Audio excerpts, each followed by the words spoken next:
ചരിത്ര തമസ്കരണം മറവിയുടെ ലോകം സൃഷ്ടിക്കുകയാണെന്ന് PK കിട്ടൻ master. സ്വതന്ത്ര പുലയ മഹാസഭയുടെ സെക്രട്ടറിയും സാമൂഹ്യ പ്രവർത്തകനുമായിരുന്ന AK ജയാനന്ദന്റെ ഒന്നാം ചരമ വാർഷിക ദിനത്തോടനുബന്ധിച്ച് സംഘടിപ്പിച്ച അനുസ്മരണ സമ്മേളനത്തിൽ സംസാരിക്കുകയായിരുന്നു അദ്ദേഹം. ഓർമ്മിക്കുക എന്നത് ചരിത്രത്തെ പുനർവായിക്കുക എന്നുള്ളത് കൂടിയാണെന്നും ഇരിങ്ങാലക്കുടയുടെ ചരിത്രം അടിച്ചമർത്തപ്പെട്ട ജനതയുടെ ഉയർപ്പിന്റെ ചരിത്രമാണെന്നും കുട്ടംകുളം സമരത്തിന് സ്മാരകമുയരാതിരിക്കുന്നത് ചരിത്ര നിഷേധമാണെന്നും അദ്ദേഹം തുടർന്നു പറഞ്ഞു. ജയാനന്ദന്റെ ഛായാചിത്രം മക്കൾക്ക് നൽകിയായിരുന്നു അനുസ്മരണ സമ്മേളനം PK കിട്ടൻ മാസ്റ്റർ ഉദ്ഘാടനം ചെയ്തത്.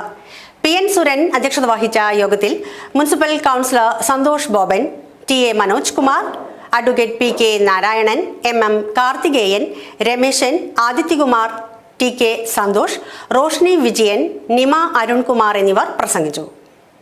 പക്ഷെ ഇവിടെ ജയാനന്ദനെ ഒപ്പം നിന്ന് പ്രവർത്തിച്ച സാധാരണക്കാരനായ ഇവിടത്തുകാരനായ നാട്ടുകാരനായ സ്വന്തം അയൽവാസിയായ ജയാനന്ദനെ അനുസ്മരിക്കാൻ ഇവിടെ ഒരു അനുസ്മരണ സമ്മേളനം നടക്കുന്നു എന്ന് പറയുമ്പോൾ അതിന് വലിയ പ്രാധാന്യമുണ്ട്.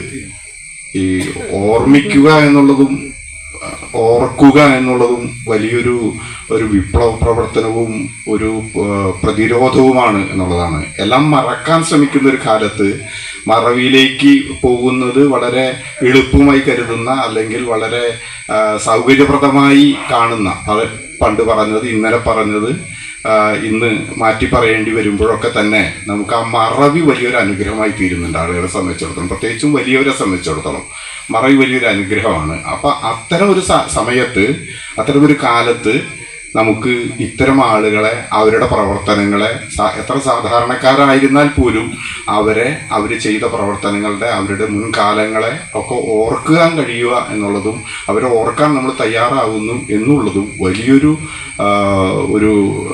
നേരത്തെ പറഞ്ഞ പോലെ ഒരു വലിയ പ്രതിരോധമാണ് വരാൻ.